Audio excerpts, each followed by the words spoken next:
There is a silent pain that many parents carry but rarely share. The pain of realizing that their children, once so small, so dependent, so in need of care and guidance, have grown up. And as they've grown up, they've changed not only their bodies, but also the way they treat those who raised them. Perhaps you know this pain. Perhaps, like so many other mothers and fathers, you've spent your whole life devoted to your children. You've traded nights of sleep for fevers. You've exchanged plans for needs. You exchanged words for silence just to keep the peace. You did everything possible, and often the impossible, so that they would have the best. And now, when all you want is to be heard, respected, considered, what you get is coldness, indifference, contempt. You try to advise and you're interrupted. You try to share and you're ignored. Sometimes you're even corrected, as if everything you'd experienced up to that point had lost its value. And you start to wonder, where did I go wrong? It's common at this point to try to force respect, recall everything you've done, demand recognition, point out the years of sacrifice. But most of the time this doesn't work, and what was pain becomes hurt. What was a search for connection becomes resentment. It was with this in mind that Confucius, one of the greatest sages humanity has ever known, once said, "When the river gives itself up too much, it becomes mud. When the father bows too much, he disappears into the ground." These words carry a profound truth. When you annul yourself in order to maintain affection, you teach others to forget you, not out of malice, but because human beings, by nature, tend to value that which imposes a presence on them, not just kindness. But here's something you may not have heard yet. Respect can be regained. And even better, it doesn't depend on your children changing, it starts with you. Yes, you can still transform the way they see you. You can still inspire respect without shouting, without fighting, without humiliating yourself. But to do that, you need a turnaround, a change of posture, a reconnection with your dignity. That's what this video is about. Not about imposition, but about transformation. Not hurt, but reunited. You will learn 7 teachings inspired by the wisdom of Confucius that can completely change the dynamic between you and your children. 7 steps that don't require them to do anything for you, but that do require you to do something for yourself. These teachings are not generic advice, they are profound truths, simple but powerful. And if you decide to walk this path, you may realize that the respect that seemed lost was just lying dormant, waiting for you to remember who you are. This video is not a criticism of your children. It's an invitation for you to go back to who you were before you turned off, before you shut up, before believing that love means accepting everything, even disrespect. You'll realize that silence can be noble, but that sometimes it screams submission. You'll understand that giving is beautiful, but that to give without recognition is to empty yourself. You'll remember that living for yourself isn't selfish, it's an example. And most importantly, he'll feel that even without going back in time, it's still possible to rebuild relationships, not through demands, but through the silent authority of those who honor themselves. So take a deep breath and come with me, because now the first step begins. Step 1. Stop seeking approval. For a long time, you believed that pleasing was the right way to keep your children's love, and that's understandable. After all, since they were born, all you've done is try to protect them, feed them, clothe them, support them. Over time, this has become a kind of instinct, to give them what they need, even if it costs you peace. You wanted to be understanding. You wanted to avoid arguments.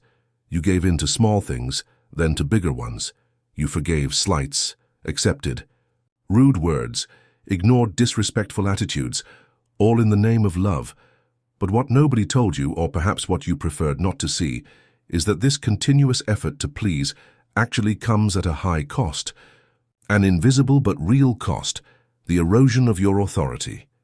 The more you strive to be accepted, the further you move away from what generates respect, because respect is born of balance, not submission.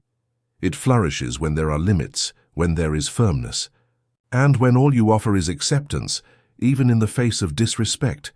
What you're teaching, even if you don't want to, is that you don't deserve to be taken seriously. Confucius said, "He who seeks to be accepted by all loses himself in the process. And perhaps that's exactly what has happened to you. Little by little, trying to be the understanding parent, you stopped being a reference.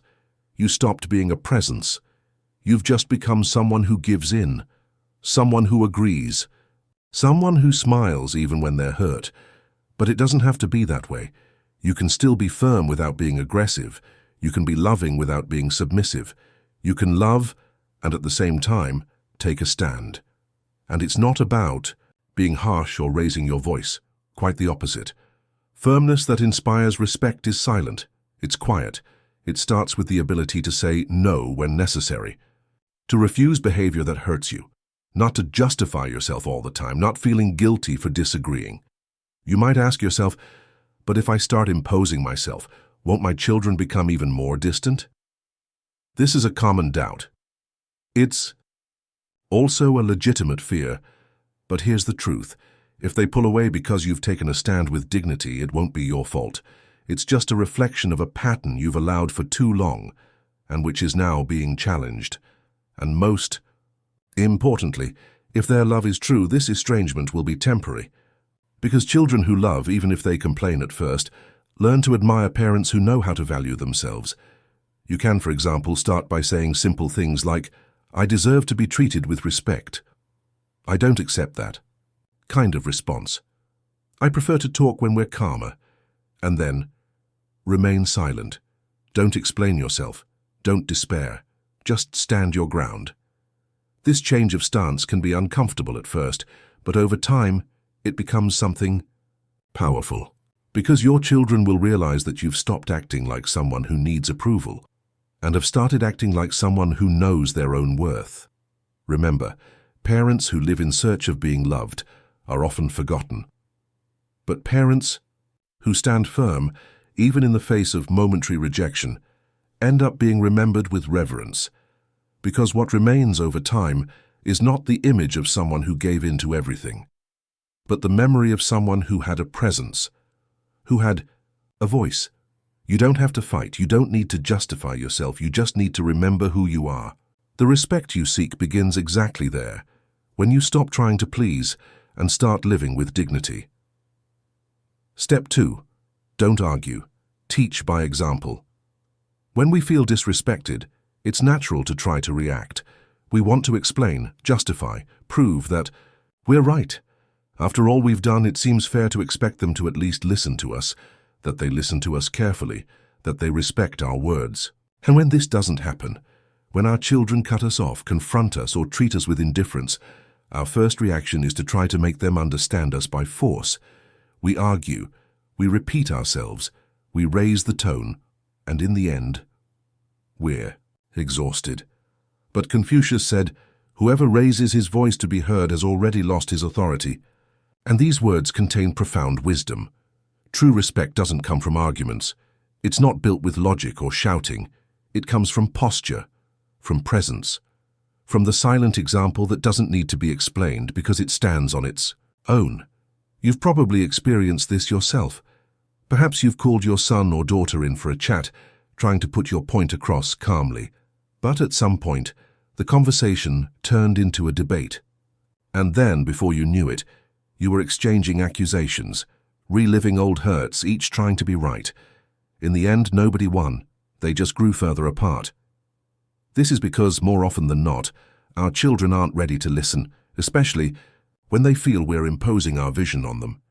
And the more we try to convince them, the more resistance we encounter. They close their ears, they harden their gestures, and they start to react not to the content of our speech, but to the energy with which we speak. Now imagine a different scenario. Imagine that instead of arguing, you just demonstrated. No sharp words, no attempt to correct, just living what you believe, staying calm, taking care of yourself, being present without imposing. This attitude, over time, creates something much more powerful than any argument. It creates a reference. Children may disagree with your opinion, but they can't ignore your coherence.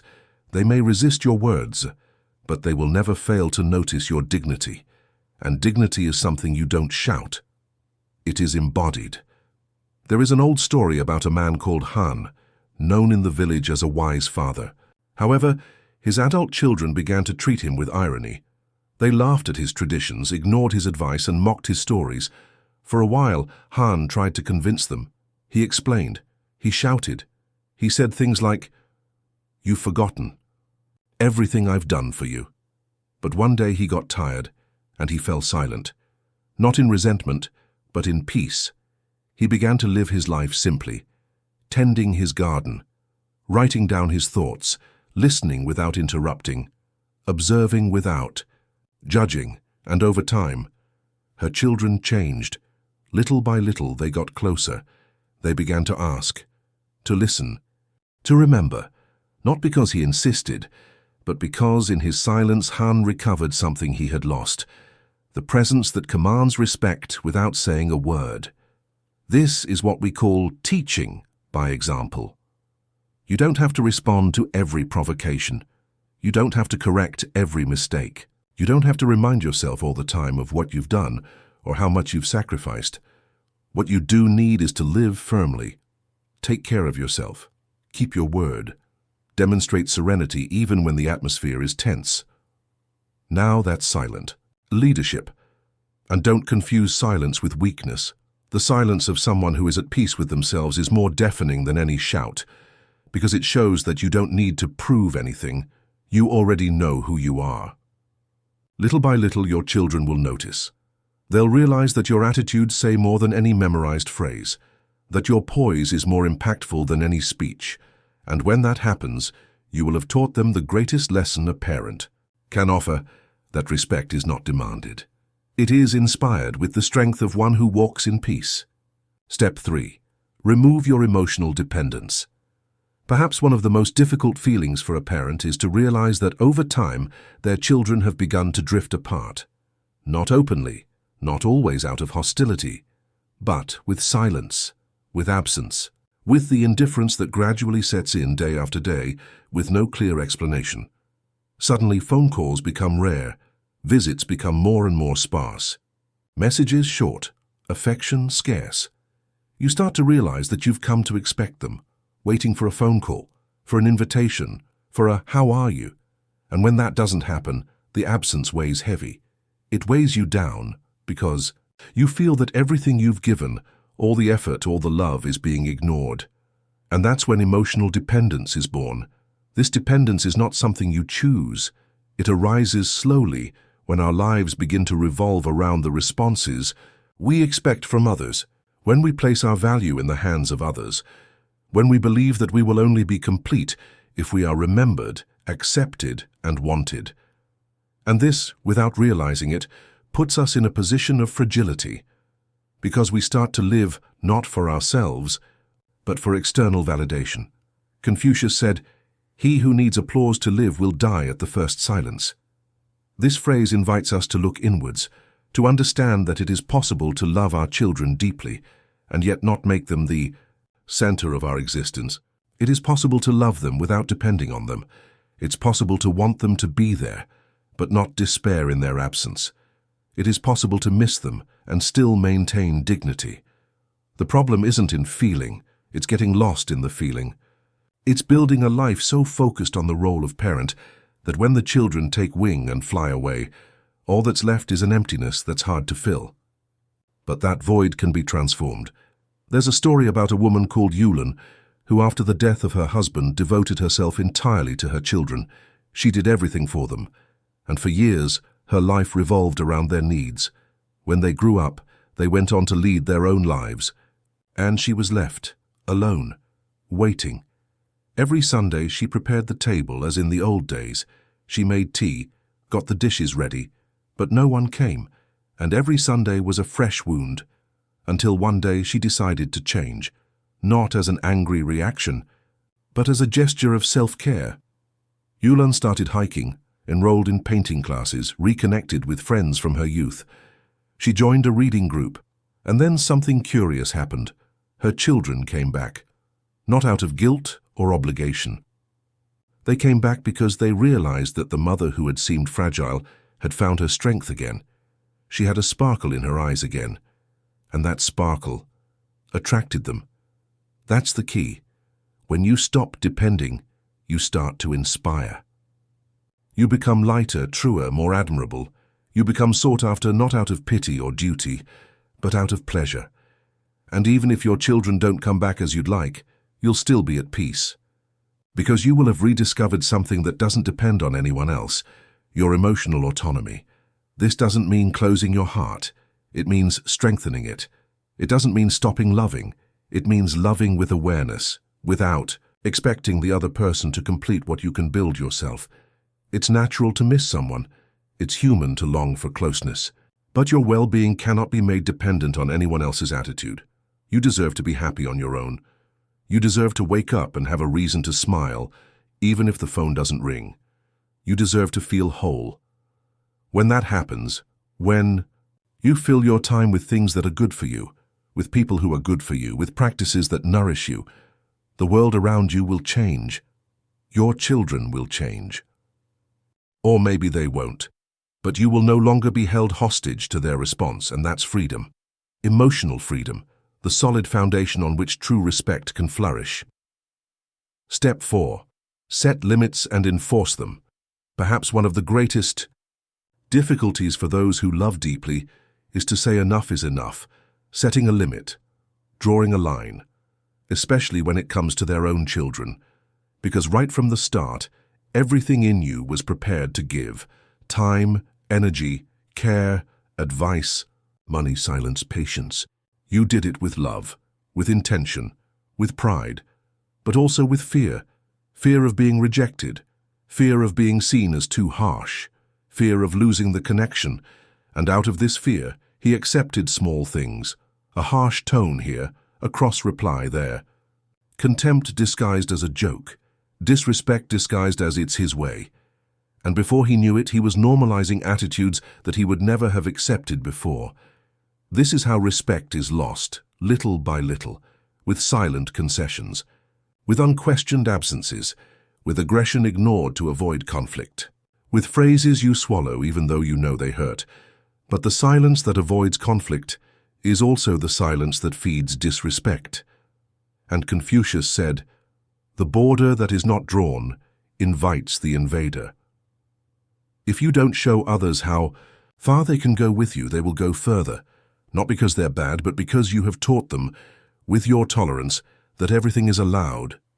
Setting limits isn't pushing them away, it's educating, it's protecting the relationship from becoming toxic. It's showing that love, to be true, needs mutual respect, and limits are not imposed with anger. Boundaries are communicated clearly and maintained consistently. Think for a moment. How many times have you heard things you didn't deserve? How many times have you tolerated irony, shouting, and judgment? How many times have you heard something from a child that you would never have said to your father or mother? And now stop and think. What did you say? What did you do? If the answer is nothing, perhaps that's the root of everything. You don't need to pick fights, you don't have to shout, but you do need to be firm. You need, at least once, to look your son or daughter in the eye and say, "I deserve to be treated with respect," and then back up that statement with action. Ren, a man who lived a lot and kept quiet even more, once said to his son who interrupted him, "I talk to those who listen to me. When you're ready, I'll talk to you again." And he remained silent, for days, without hurt, no resentment, just at peace with his decision. And when his son returned, something had changed, not in Ren's voice, but in his son's eyes, who now saw a whole man in front of him. Boundaries don't distance, they define, they organize, they teach. When you start to position yourself, there can be resistance. There may be surprise, there may even be distancing. But this is all part of the process, part of the emotional re-education that needs to take place. And here's an important detail. The boundary needs to be maintained. It's not enough to say it once. It's not enough to ask with tears in your eyes. It has to be repeated firmly, calmly, and consistently. Not out of stubbornness, but out of dignity. Children who love, even if they are reluctant, will learn to respect the space you establish. Children who don't yet know how to love fully will need this limit to learn what respect is, and if by chance the boundary leads to estrangement, don't blame yourself. Because a relationship without respect is already a form of estrangement. even when everyone is physically present. You weren't created to be an unresponsive wall. You weren't born to accept emotional crumbs. The love you have given deserves to be returned with care. And that care begins when you give yourself the right not to accept what hurts you. Remember, being firm is not being cruel, it's being clear. And clarity is what heals relationships wounded by disorder. Those you love need to know how far they can go. Not so that they feel limited, but so that they learn to value you as you deserve. Step 5. Stop giving without being valued. Giving is one of the noblest gestures there is. Giving time, giving a shoulder, giving silence, giving advice, giving money, giving support when no one else will. Giving is what parents do from the first day they hold their children in their arms. Because love, for those who truly love, is synonymous with giving. You give of yourself, whole. But something important needs to be said. Not every gesture of generosity is recognized as it should be. Worse still, when giving becomes constant, automatic, and uncritical, it ceases to be perceived as a gift and becomes treated as an obligation. This is how many parents reach a point where they feel exhausted, not because they're tired of loving, but because they're tired of giving everything and receiving so little. You reach out, and on the other side they expect something. You anticipate needs and no one even says thank you. You make room, you open your wallet, you open your heart, and you receive demands, criticism. It's hard to say, but it's necessary. The more you give without being appreciated, the more it teaches you that what you offer is unimportant. Confucius said, "What is offered in excess without criteria loses its virtue and becomes a vice." And the vice he was talking about is not only that of the receiver, it's also that of the giver, without conscience. You may have learned that real love is unconditional, and yes, the feeling can be, but behavior doesn't have to be, because love also knows how to say enough. Mature love understands that giving all the time without return, without gratitude, without exchange, is no longer generosity, it's self-abasement. Weng was a simple man, the father of 3 children. He always helped out in any way he could. Even after he retired, he continued to finance expenses, lend money, and look after his grandchildren tirelessly. One day at a family gathering, he heard one of his sons say, "But it's his duty. He doesn't do anything else with his life." Those words hurt more than anything else he had ever heard. And that day, Weng understood that what was generosity had become expectation. What was care became routine. What was a gift became a debt. It was then that he changed, not with anger but with clarity. He began to say, "I help when I see effort, when there is recognition, when I see respect." And curiously, his children began to listen to him more. Not because he threatened to cut everything, but because they saw that for the first time he was putting himself first, and that commanded respect. The big mistake is thinking that in order to be loved, you have to keep on giving, even when what you get back is ingratitude. That's not how true love works. Giving needs to have criteria. Giving needs to come from balance. Giving needs to come from the heart, but also from reason. When you start evaluating who you're giving to, how you're receiving it, and whether there's gratitude involved, you're not being selfish, you're being fair, with yourself and with others. And if, by chance, when you say no for the first time, someone accuses you of having changed, smile. Because yes, you have changed. You've changed for the better. You've changed into someone who understands that what you offer has value, and what has value cannot be given away at any cost. Start slowly.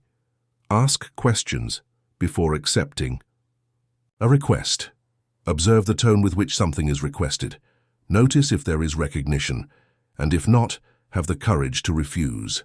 Those who really love you will understand, and those who don't may never have appreciated what you offered from the heart. The truth is that you weren't made to be an eternal resource. You are a person, with limits, with fatigue, with desires, with needs, and if no one else recognizes that, then it's you who needs to start remembering.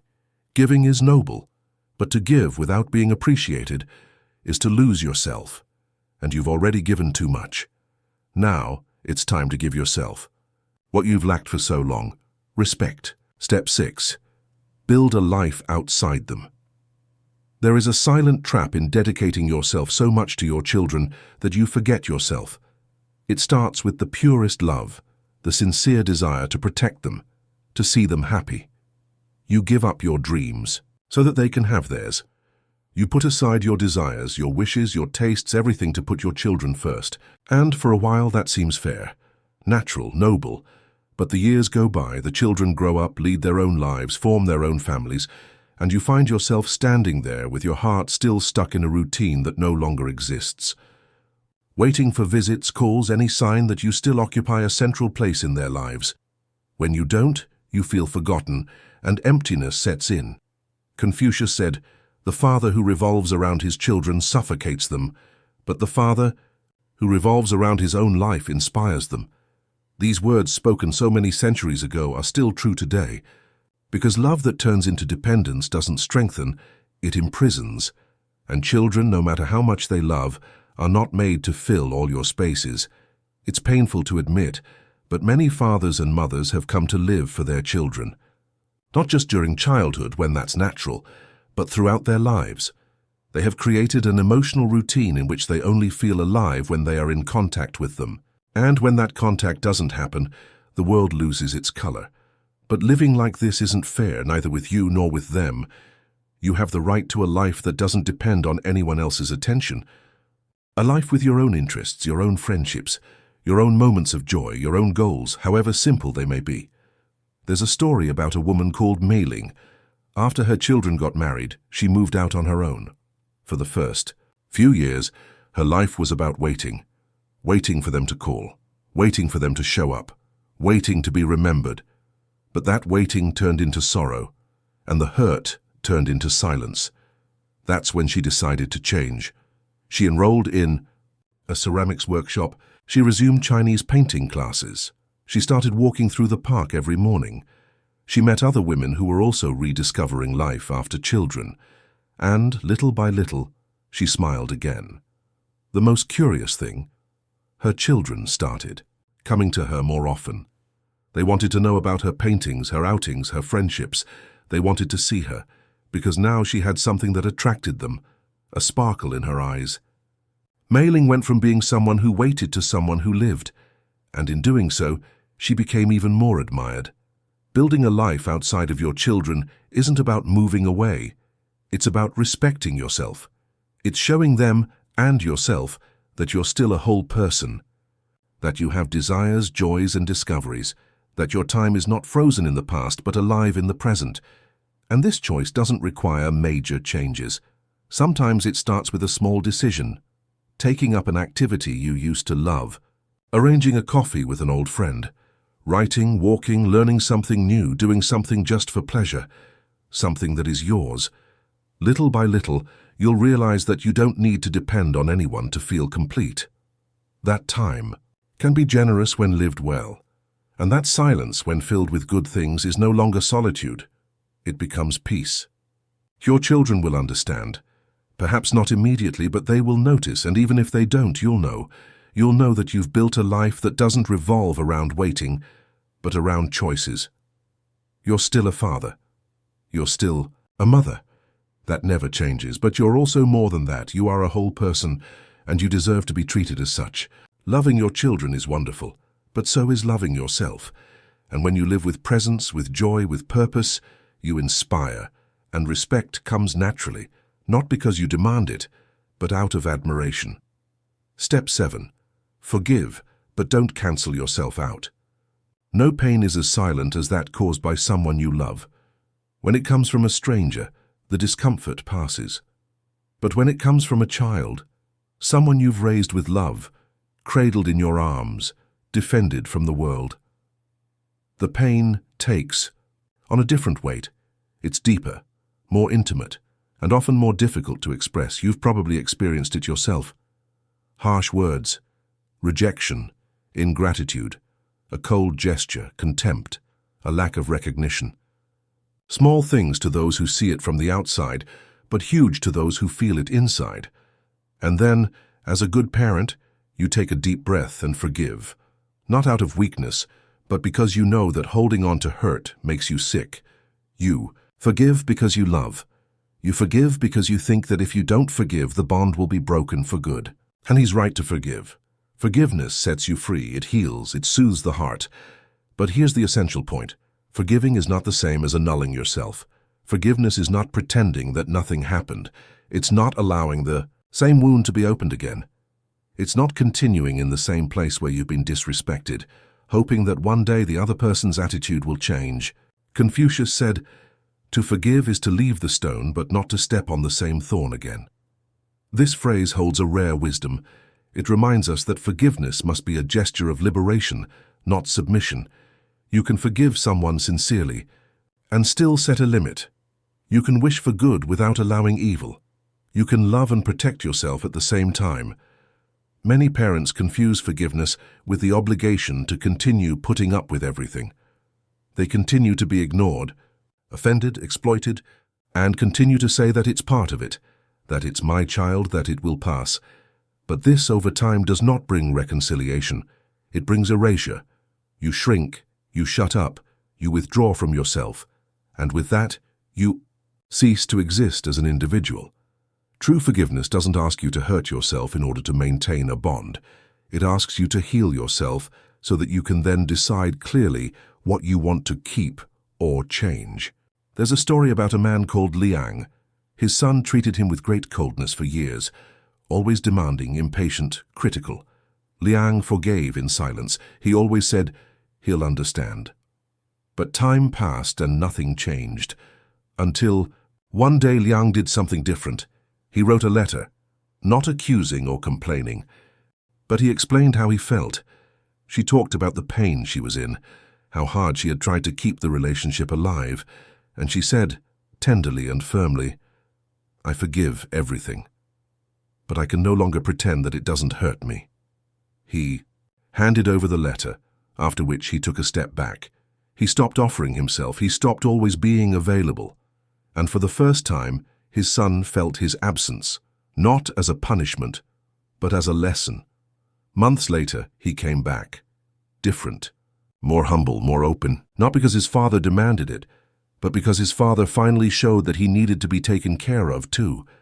That's the power of forgiveness that comes with awareness. It doesn't destroy bridges, but it doesn't allow them to be crossed. Anyway, you don't have to put up walls or live in conflict. But you do need to remember yourself that you also deserve respect, that your pain matters, that your story has value. Forgive, yes. Free the other from guilt. Free yourself from hurt, but don't let that mean accepting everything again as before. After forgiveness, there needs to be change. In the other person's attitude and in yours too. And if that change doesn't come, then perhaps the best gesture of love is distance. A distance that preserves, a distance that honors. It shows. That love continues, but that dignity must also remain. You can be compassionate and firm. You can have a generous heart and a clear stance. You can open your arms without lowering your head. Forgiveness is not an end. It's a fresh start. But this new beginning is only worthwhile if you are also included in it. Now that you've gone through these 7 teachings, perhaps something inside you has moved. Perhaps you've remembered moments when you accepted silence. Days when you wanted to be seen but were ignored, words that hurt and silences that hurt even more. And above all, perhaps you've realized how hard you tried, how much you gave, how much you believed that it was enough to love in order to be respected. But the truth is that love is fertile soil. Respect is the seed that needs to be planted in it. And like any seed, it needs space, care, and firmness to grow. Respect doesn't spring from submission, it doesn't come from insistence. It flourishes when the one who loves also honors. You don't need to change your children. You don't need them to change for your life to have meaning again. What you need now is to find yourself again, to find your voice with your value, with the place that has always been yours, but which you may have forgotten to occupy. And this reunion doesn't require brute force. It requires presence, the presence of someone who knows what they deserve, from someone who doesn't explain themselves all the time. Those who don't argue to prove it, those who don't give in to disrespect disguised as love. You can start now. You can gradually stop seeking approval. You can teach more by example than by word. You can stop waiting around and build a life that fulfills you. You can set limits and stick to them. You can give consciously, not out of obligation. You can live for yourself and not just for others. And above all, you can forgive firmly without burning out. You can do all this calmly, without haste, without guilt, because it's not about moving away from your children, it's about getting closer to yourself. And when that happens, something powerful changes around you. Children who seemed distant start to take a closer look. Relationships begin to reorganize. The voice that used to be ignored is heard. Not because you shouted, but because you've finally remembered who you are. Confucius said, "The man who walks in truth does not need to be followed, he is naturally respected." May these words stay with you. And when we finish this video, may you take a deep breath and say, "Now, I remember, now I'm me again." If this teaching spoke to your heart, write it down in the comments. Confucius reminded me of myself. Share this video with someone who needs to hear these truths. Like the video and subscribe to the channel to receive more reflections like this. And remember, respect begins within and it spreads more. When you decide not to forget, stay well and see you next time.